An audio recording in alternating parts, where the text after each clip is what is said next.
مجھے غصہ بہت آتا ہے، تو اس کے لیے لا حول پڑھا کریں، اور کسی ڈاکٹر کو مل کے اپنے بلڈ پریشر کو بھی چیک کریں، کیونکہ آدمی کا بلڈ پریشر جب زیادہ ہوتا ہے تو گالیاں دیتا ہے۔ میں شادی کے لیے حوالے سے پریشان ہوں، سورۃ الرحمن بھی پڑھتی ہوں، رشتے آتے ہیں، رشتے آتے نہیں، اللہ کرے گا ہو جائے گا، ہم تو بیٹی ہی کہہ سکتے ہیں، قرآن کی کوئی صورت بتا دیں، سورۃ الاحزاب پڑھیں، سورۃ الرحمن پڑھیں، اللہ سے دعا مانگیں۔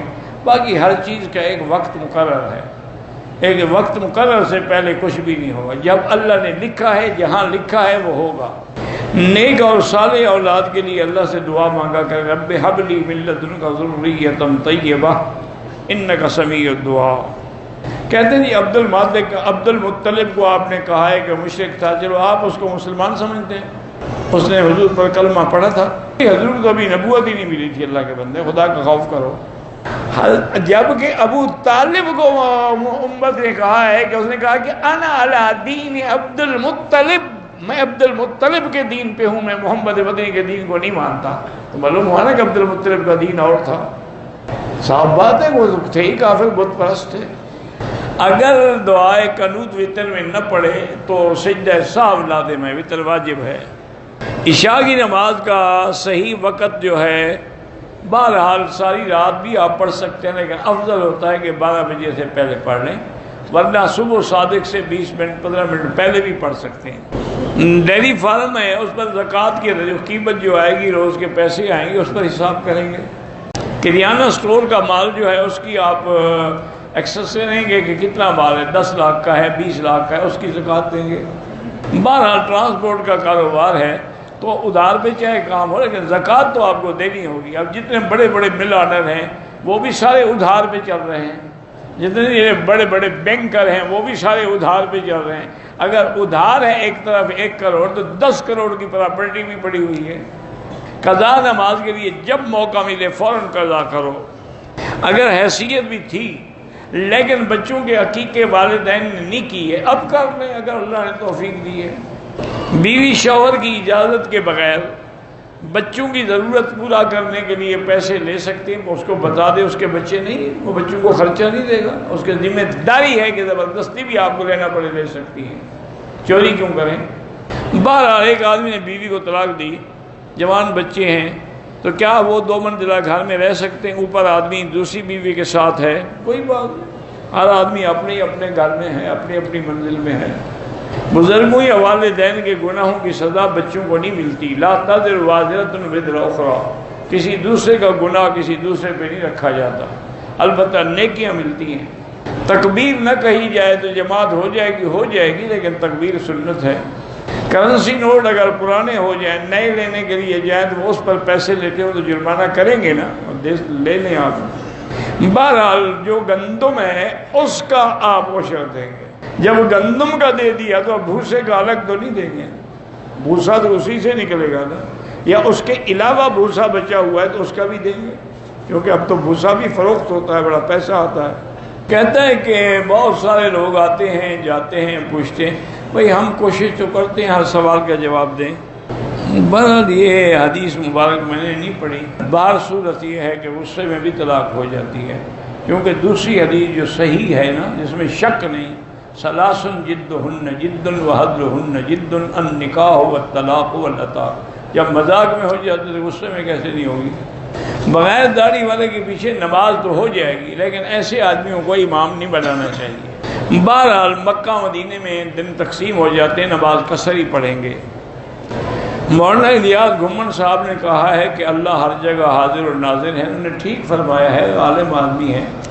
اب بلا وجہ شور کرنے، اللہ کے قرآن میں نہیں ہے کہ وَهُوَ مَعَكُمْ أَيْنَمَا كُنْتُمْ، اللہ تمہارے ساتھ چاہے تم جہاں ہو۔ باقی معیت سے مراد معیت علم ہوتی ہے یا معیت نصرت ہوتی ہے۔ ڈریس میل خان میں حافظ حاجی عبدالصمد بھی اللہ شفا عطا فرمائے، اگر آپ نے اپنے بال کٹا لیے ہیں دوسرے کے کاٹ سکتے ہیں، بالکل آپ عمرے سے فارغ ہو گئے۔ اگر ہم جیرانہ جانا چاہیں عمرے کے لیے، احرام یہاں سے باندھ کے چلے جائیں، کوئی حرج نہیں، نیت تو وہیں سے کریں گے نا۔ احرام کو عمرے کے بعد دھونا ضروری نہیں ہے۔ عمرہ طواف کر رہے ہیں، نماز جنازہ ہو جائے کھڑے ہو جائیں، جنازہ پڑھ لیں پھر شروع کر لیں۔ طواف کی حالت میں اگر پیاس لگے پانی پی سکتے ہیں. بیوی صفا مروہ دوڑنے کے بعد اپنے بال کٹوا لیے، اب شوہر کے سر پہ اس طرح پھیرے، ٹھیک ہے. ہر عبادت مالی ہو یا بدنی والدین کے لیے کر سکتے ہیں. قرآن پاک بھی پڑھ کے بخش سکتے ہیں، لیکن کرایہ پر نہ پڑھائیں، آپ خود پڑھیں. محمد خالد کی ہمشیرہ کی بینائی چلی، اللہ شفا عطا فرمائے. سال میں صرف 5 دن ہیں جو حج کے، اس میں عمرہ جائز نہیں ہے، باقی ہر وقت ہو سکتا ہے. اگر احرام کی حالت میں سوتے ہوئے پاؤں پر کمبل آ گیا کوئی حرج نہیں. حج بدل کے لیے ہم آئے، حج کر دیں، بعد میں کسی کے لیے عمرہ کریں، کر سکتے ہیں.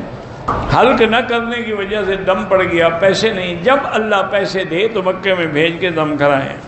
میرا بھائی مشکل میں، حسبنا اللہ و نعم الوکیل پڑھا کرو.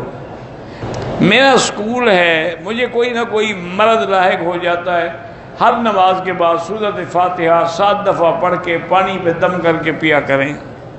بہرحال آپ نے فیکٹری بنائی ہے، اس میں نقصان ہوتا ہے، تو 2 رکعت نماز روزانہ پڑھ کے اور حسبنا اللہ و نعم الوکیل ایک تسبیح روزانہ پڑھا کریں، اور اللہ سے دعا کریں کہ اللہ برکت دے اور نقصان سے بچائے. سبحان اللہ و بحمدہ سبحان اللہ العظیم، یہ بھی بڑا شان والا کلمہ ہے.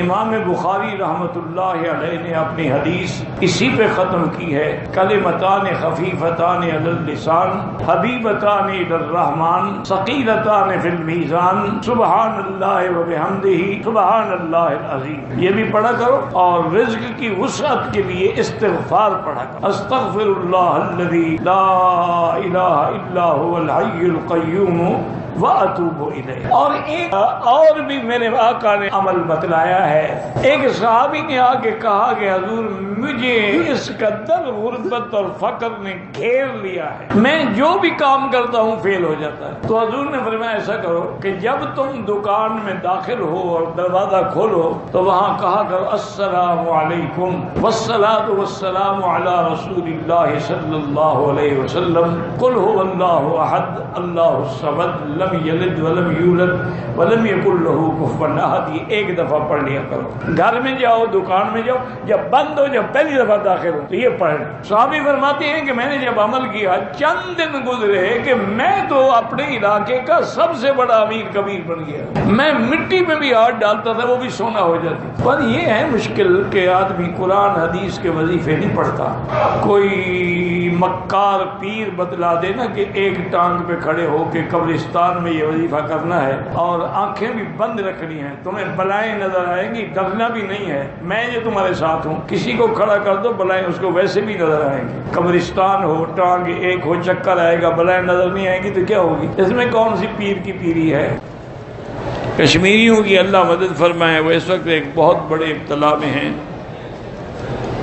حضور پاک نے رمضان المبارک میں میرے علم کی حد تک خود عمرہ نہیں فرمایا. آپ کے 4 عمرے تھے اور چاروں ذی القعدہ میں تھے، لیکن یہ فرمایا ہے کہ جو رمضان میں عمرہ کرے گا اس کو اللہ ایسے ثواب دیں گے جیسے کہ میرے ساتھ حج کیا ہو.